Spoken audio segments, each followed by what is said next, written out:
தம் ஆண்டின் மேன்மைமிகு பெருமையை விளம்பரப்படுத்தி சூசான் தலைநகரிலிருந்து சிறியோர் முதல் பெரியோர் வரை மக்கள் அனைவருக்கும் அரண்மனை தோட்ட வளாகத்தில் 7 நாட்களுக்கு விருந்தளித்தார். அரச மேன்மைக்கு ஏற்ப பெருமளவில் திராட்சை மதுவும் வழங்கப்பட்டது. திராட்சை மதுவர்கள் சட்டப்படி ஏற்புடையதாக இருந்தது. 7ஆம் நாளன்று திராட்சை மதுவினால் மனம் பொறித்திருந்தார் மன்னர் அகஸ்வேர். அப்போது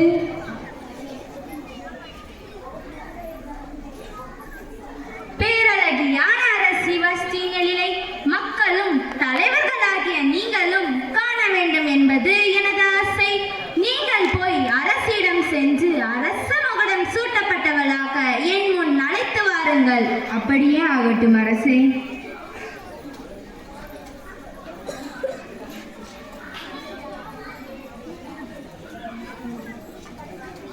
வணக்கம் அரசியாரே. வணக்கம், கூறுங்கள்.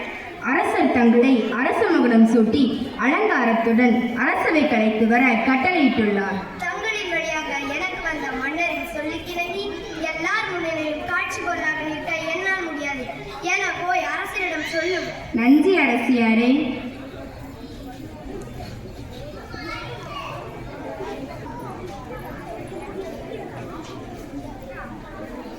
வணக்கம் அரசே. கூறுங்கள். அரசியார் தங்களின் சொல்லுக்கிணங்க மறுத்துவிட்டார். என் சொல்லுக்கு மறுப்பு தெரிவித்தாரா? அனைவர் முன்னிலையிலும் என்னை தலைகுனிய வைத்த வஸ்திக்கு ஏதாவது ஒரு தண்டனை கொடுத்தே ஆக வேண்டும். ஞானிகளே, சட்ட நூல் வல்லுநர்களே, சட்டப்படி என்ன செய்யலாம் என நீங்களே கூறுங்கள். அனைவர் முன்பாகவும் அரசி வஸ்தி மன்னருக்கு எதிராகவும் அனைத்து தலைவர்களுக்கு எதிராகவும் தவறிழைத்து விட்டார். அரசி வஸ்தியின் நடத்தை எல்லா பெண்களுக்கும் தெரிய வந்தால் அவர்கள் அனைவர் பார்வையிலும் கணவர்கள் இழிவுபடுத்தப்படுவார்கள். இந்த ஏளனத்திற்கும் சினத்திற்கும் முடிவில்லாமல் போய்விடும் அரசே. எனவே தங்களுக்கு சரி எனப்பட்டால் தாங்கள் ஒரு ஆணை பிறப்பித்து அதை சட்டத்திலும் எழுத வேண்டும். கூறுங்கள் மேமக்கானவர்களே. அரசராகிய தங்கள் முன் வஸ்தி மேல் வருதல் கூடாது. அவளது அரசு உரிமையை வேறொரு சிறந்த இளம்பெண் ஒருத்திக்கு கொடுங்கள். இந்த ஆணையை தாங்கள் பிறப்பித்தால் தங்களது ஆட்சிக்குட்பட்ட அனைத்து நாடுகளில் உள்ள சிறியோர் பெரியோர் அனைவரின் மனைவியரும் அவர்களின் கணவர்களுக்கு மரியாதை செலுத்துவர். எனது ஆட்சிக்குட்பட்ட அனைத்து மாநிலங்களிலும் இவ்வாறு அறிவியுங்கள். ஒவ்வொரு ஆண் மகனும் தனது வீட்டில் ஆளுகை செய்ய கட்டளையிடுங்கள். நன்றி அரசே. மன்னர் அகஸ்வேர் சினம் தணிந்த பின் வஸ்தியையும் அவளது செயலையும் அவளுக்கு எதிராக விடுத்த ஆணையும் எண்ணி பார்த்து கொண்டிருந்தார். அப்போது பார்த்தீரா, அரசு வஸ்தியை நினைத்து இன்னும் வருத்தத்தில் உள்ளார் போலும். ஆமாம், எனக்கும் அப்படிதான் தோன்றுகிறது. அரசே, என்ன கூறுங்கள். உமது ஆட்சிக்குட்பட்ட அனைத்து நாடுகளிலும் ஆணையிட்டு அழகும் இளமையும் கொண்ட கன்னிப் பெண்களை வரவழைத்து மன்னரின் கண்களுக்கு இனியவளாய் தெரியும் இளமண்ணை வஸ்திக்கு பதிலாக அரசியாக்குங்கள்.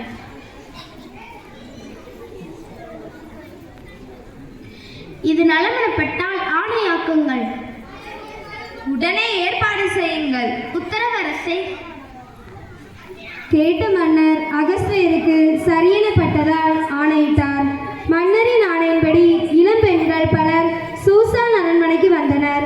இவர்கள் 6 மாதம் வெள்ளைப்போள தைலத்தாலும் 6 மாதம் பெண்டிற்கான வாசனை தைலங்கள் நறுமண பொருட்கள் ஆகியவற்றாலும் அழகுபடுத்தப்பட்டு 12 மாதங்கள் முடிந்த பிறகே மன்னர் முன் செல்ல முடியும்.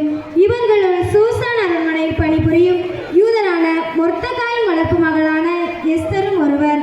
தன்னை குறித்தும் தன் வழிமரபு குறித்தும் யாருக்கும் தெரியப்படுத்தக்கூடாது என மொர்தெகாய் அறிவுறுத்தியதால் எஸ்தரும் அமைதியாகவே இருந்தார். அனைத்து இளம்பெண்களும் அரசனை காண ஏற்பாடுகள் செய்யப்பட்டது.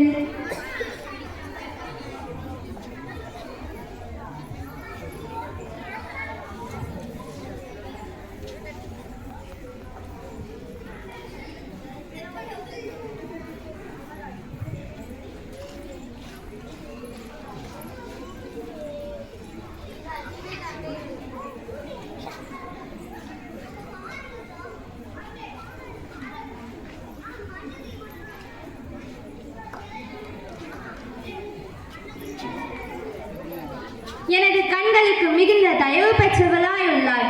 இனி இவரே அரசியாவார். யார் அங்கே? அரசருக்கு வணக்கங்கள். குறுநில மன்னர்களுக்கும் நம் மக்களுக்கும் பெரிய விருந்தினை ஏற்பாடு செய்யுங்கள். உத்தரவு அரசே.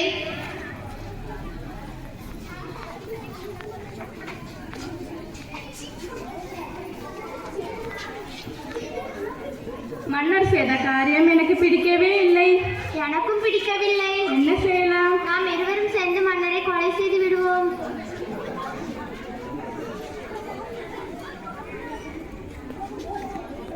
நம் அரசரை கொள்ள திட்டமிடுகிறார்களே, எவ்வாறு நம் மன்னரை இந்த ஆபத்திலிருந்து காப்பாற்றுவது?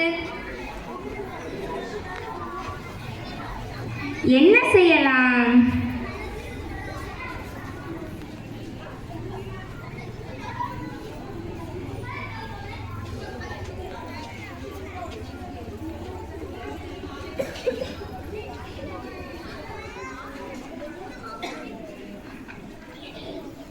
காவலர்களே,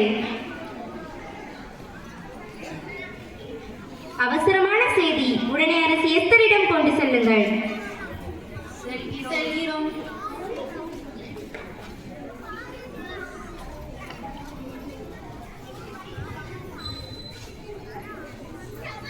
வணக்கம் அரசியாரே. அரசியே, மொர்தகாய் அவர்கள் மிகவும் அவசரம் என்று தங்களிடம் ஒப்படைக்க கொடுத்து அனுப்பியுள்ளார்.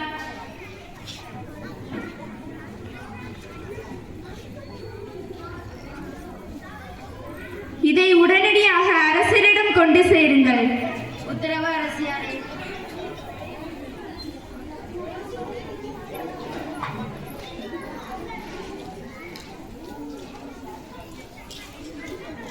வணக்கம் அரசே. கூறுங்கள். மிகவும் அவசரம் என்று அரசியார் கொடுத்து அனுப்பியுள்ள செய்தி இது.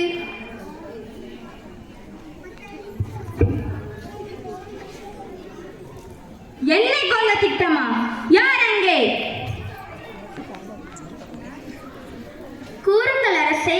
என்னை கொல்ல திட்டமிட்டவர்களை விசாரித்து பிடித்து தூக்கிலிடுங்கள். உத்தரவு அரசே.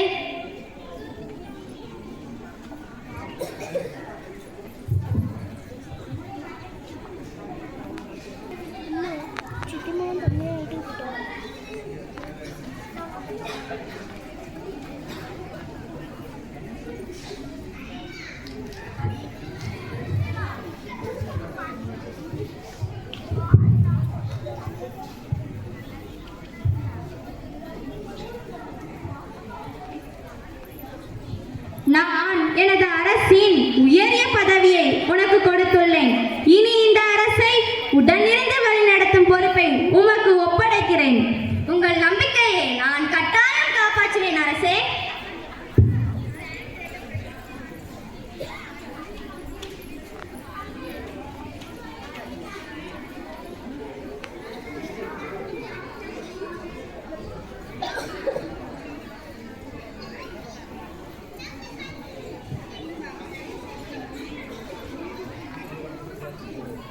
அனைவரும் நீங்கள் கவனியுங்கள். அனைவரும் தினமும் என்னை மண்டியிட்டு வணங்க வேண்டும். இது என் கட்டளை. நீயும் என்னை மண்டியிட்டு வணங்க வேண்டும். முடியாது. முடியாதா? பார்த்துக் கொள்கிறேன்.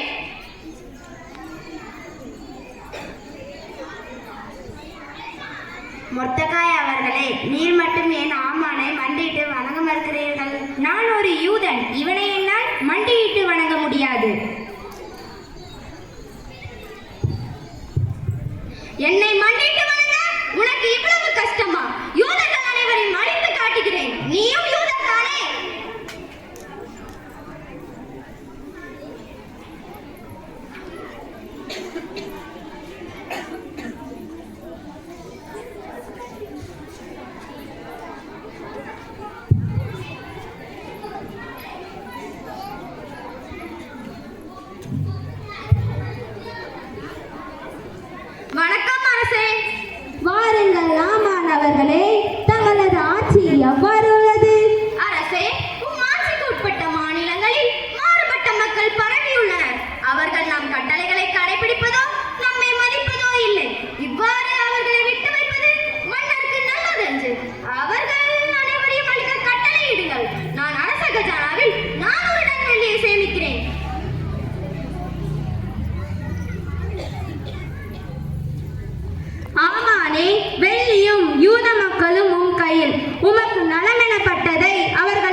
ஐயோ, எங்களை காப்பாற்ற யாருமே இல்லையா?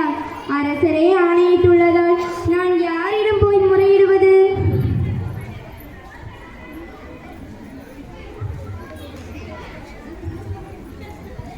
அரசியாரே, என்ன கூறுங்கள். அரசியாரே, மொர்தகாய் அரசு வாயில் நின்று சாமை பூசி சாக்கு உடைகளை அணிந்து அழுது கொண்டு நிற்கிறார்.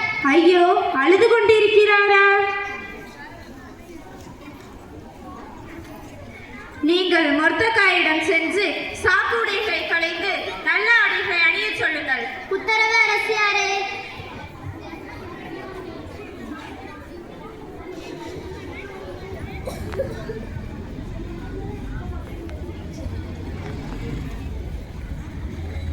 மொர்தகாய் அவர்களே, கூறுங்கள்.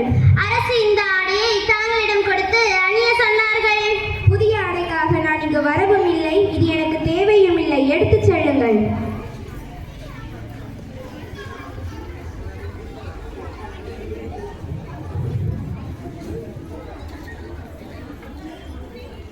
அரசியாரே, என்ன கூறுங்கள். மொர்தகாய் தாங்கள் கொடுத்த ஆடையை ஏற்க மறுத்துவிட்டார். மறுத்துவிட்டாரா? நீங்கள் மொர்தகாயிடம் தங்கள் இந்த நிலைக்கு என்ன காரணம் என கேட்டு அறிந்து வாருங்கள். உத்தரவு அரசியாரே.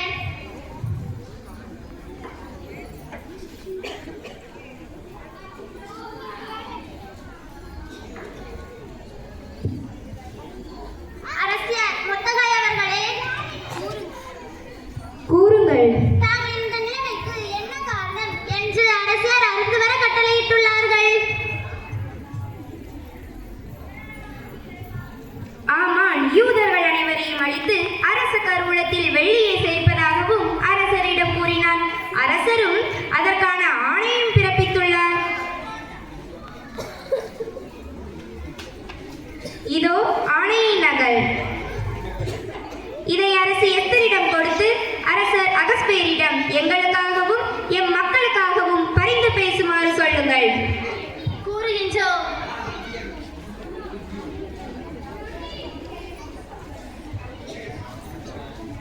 அரசியாரே, என்ன கூறுங்கள். ஆமான், யூதர்கள் அனைவரையும் அழிக்க திட்டம் தீட்டி அரசரிடம் ஆணையம் பெற்றுள்ளாராம். இந்த நகலை தாங்களிடம் ஒப்படைக்க மொர்தகாய் அவர்கள் கூறினார்கள். அரசியாரே,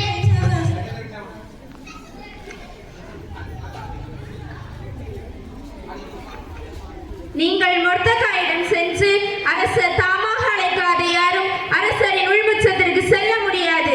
மீறி சென்றால் கொல்லப்படுவர் என்பதும், அரசர் தப்பொற்றங்களை யாருக்கு மீட்டுகிறாரோ அவரே பிழைப்பர் என்பதும் அரச வழக்கம். இது அனைவரும் அறிந்ததே. இதை மொர்தகாய்க்கு நினைவூட்டுங்கள். உத்தரவு அரசியாரே.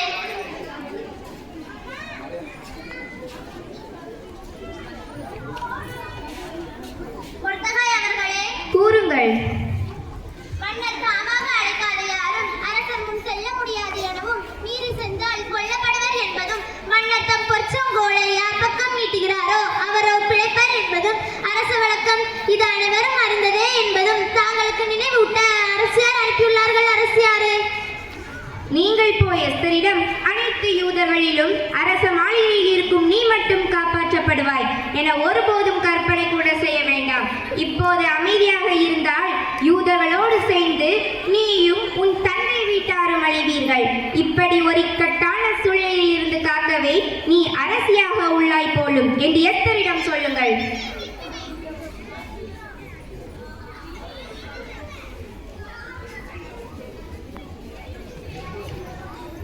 அரசியாரே, என்ன கூறுங்கள். அனைத்து யூதர்களை காட்டிலும் தாங்கள் மட்டும் காப்பாற்றப்படுவீர்கள் என கற்பனை செய்ய வேண்டாம். இப்போது அமைதியாக இருந்தால் தாங்களும் தங்கள் தந்தை வீட்டாரும் காப்பாற்றப்படுவீர்கள் என தாங்களுக்கு நினைவூட்ட அனுப்பியுள்ளார்கள். நீங்கள் மொர்தகாயிடம் சென்று சூசானில் உள்ள அனைத்து யூதர்களையும் ஒன்று சேர்த்து எனக்காக 3 நாட்கள் உண்ணாமலும் குடியாமலும் நோன்பிருந்து ஜெபிக்க சொல்லுங்கள். நானும் அவ்வாறு என் உடம்புடன் ஜெபித்து சட்டத்திற்கு புறம்பாக அரசர் முன் செல்கிறேன் என்று கூறுங்கள். உத்தரவு அரசியாரே.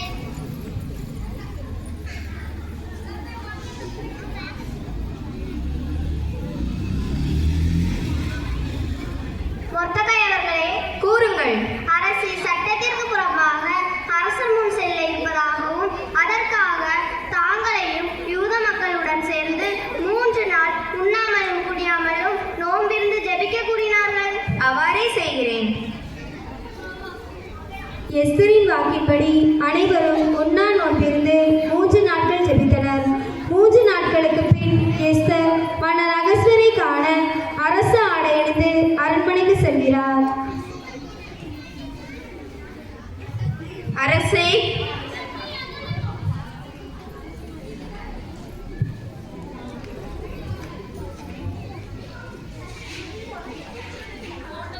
நன்றி அரசே. எஸ்தர் அரசியே, உனக்கு என்ன வேண்டும்? உன் விண்ணப்பம் என்ன? என் அரசின் பாதியை கேட்டாலும் கட்டாயம் கொடுப்பேன்.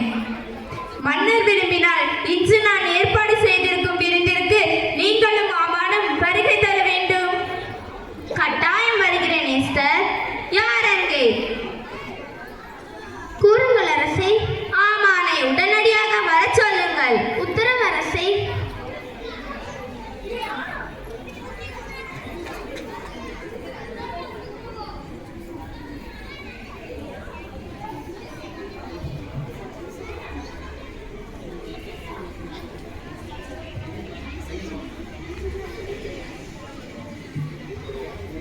வாருங்கள் அரசே, அமருங்கள்.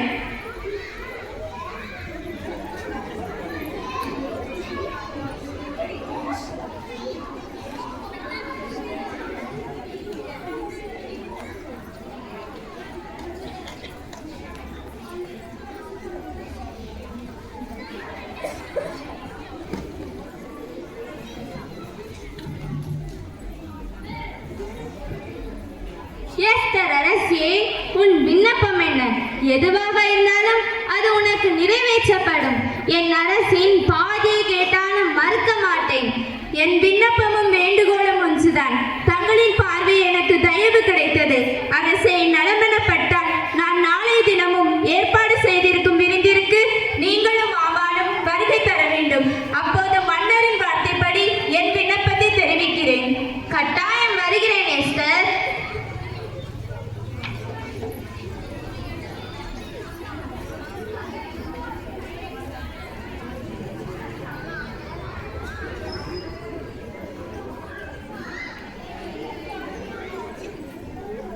சரசு, சரசு, எங்குள்ளாய்?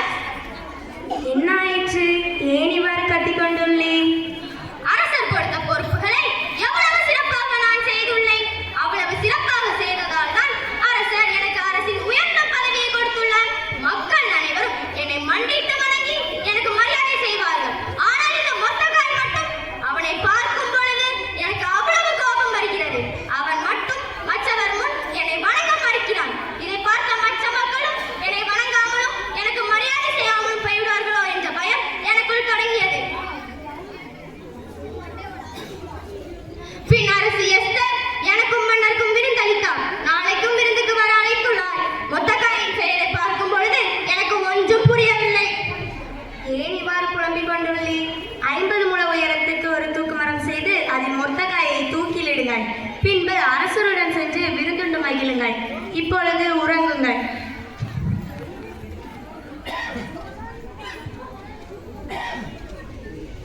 யாரங்கே? 50 முழ உயரத்துக்கு தூக்கு மரம் ஒன்று செய்து வையுங்கள். சரிங்க.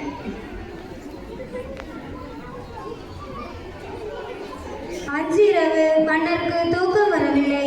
எனவே அவர் தம் ஆட்சியின் குறிப்புகள் அடங்கிய ஏட்டை தன்னிடம் கொண்டு வந்து வாசிக்குமாறு பணியாளருக்கு கட்டளையிட்டார். அதன்படி யார் அங்கே? கூறுங்கள் அரசே.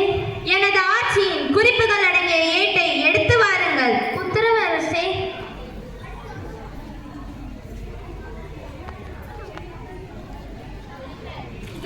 வாசியுங்கள். அரசே, எஸ்தர் அரசியாக தேர்வு செய்யப்படார். சிறப்பான செய்தி. மேற்கொண்டு வாசியுங்கள். வாயிற்காவலரான விக்தானாவும் சரசும் மன்னரை கொலை செய்ய திட்டமிட்டதை மொர்தகாய் தெரியப்படுத்தினான். அடுத்ததாக நிறுத்துங்கள். மன்னரை காப்பாற்றிய மொர்தகாய்க்கு என்ன மரியாதையும் சிறப்பும் செய்யப்பட்டது? எதுவுமில்லை அரசே. முற்றத்தில் நிற்பது யார்? ஆமான் வந்துள்ளார் அரசே. உடனே வர சொல்லுங்கள். உத்தரவு அரசே.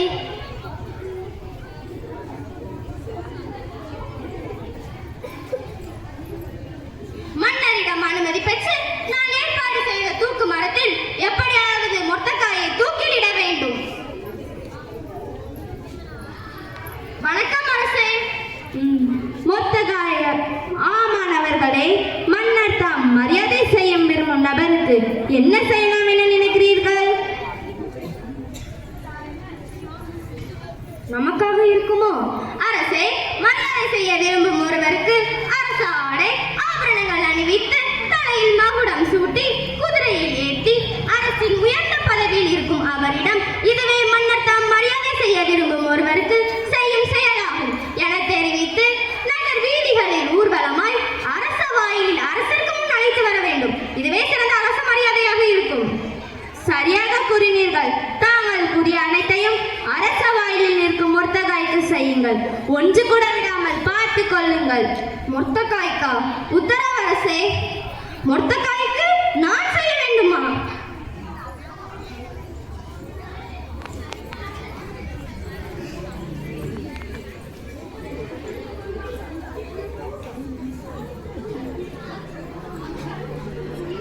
மொர்தெகாய் அவர்களே, கூறுங்கள் ஆமானே. மொர்தெகாய் அவர்களே, மன்னர் உயிரை காப்பாற்றிய உங்களுக்கு மன்னர் மரியாதை செய்ய அனுப்பியுள்ளார். தயவு கூர்ந்து இந்த மரியாதையை ஏற்றுக்கொள்ளுங்கள்.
வாருங்கள் அரசே, அமருங்கள்.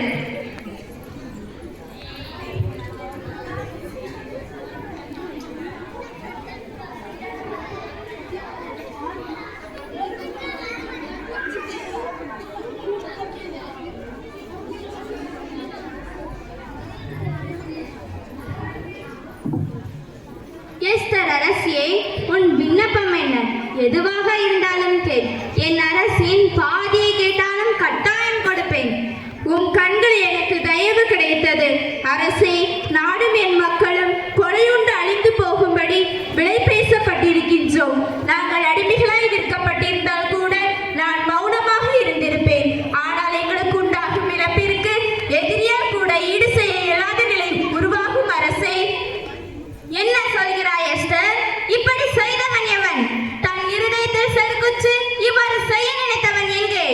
அந்த தீயவர் வேறு யாரும் இல்லை அரசே, இவனே அவன். ஆமான், நீயா?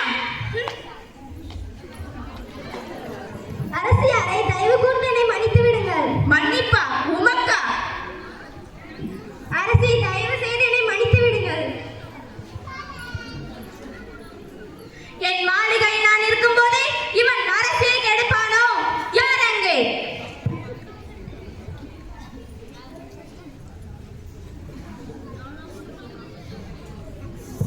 அரசே, ஆமானின் வீட்டெதிரே உமக்கு நல்லது செய்த மொர்தெகாயை தூக்கிலிட அவர் நாட்டிய 50 முழம்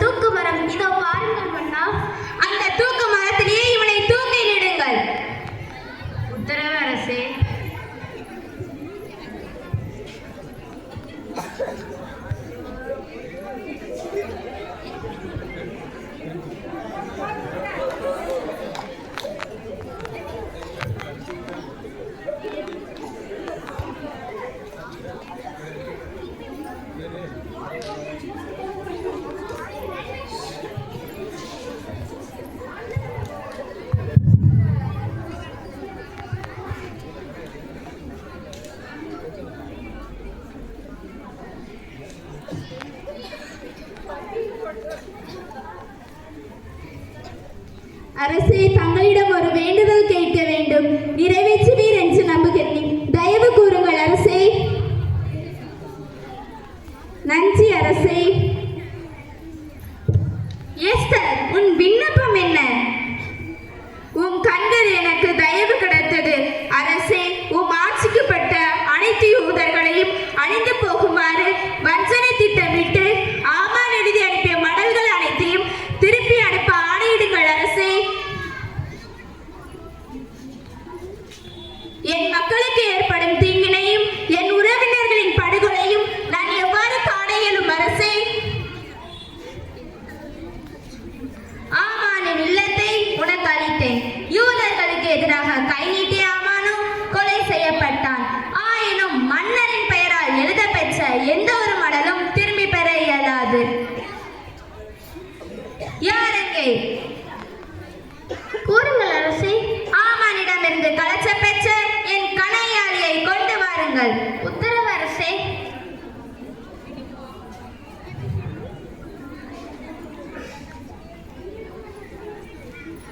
மொர்தெகாய் அவர்களே, இதை பெற்று அணிந்து கொள்ளுங்கள்.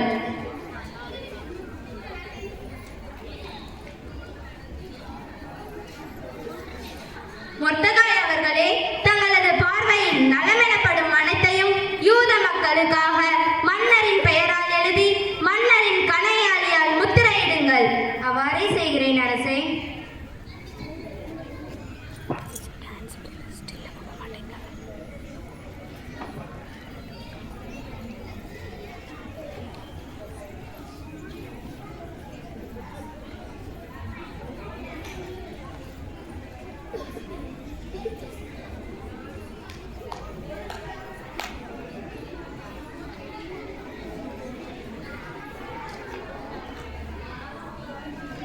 யாரெங்கே? கூறுங்கள் அரசே. விரைவு அஞ்சர்களிடம் கொடுத்து அனைத்து மாநில தலைவர்களுக்கும் இதை தெரியப்படுத்துங்கள். உத்தரவு அரசே.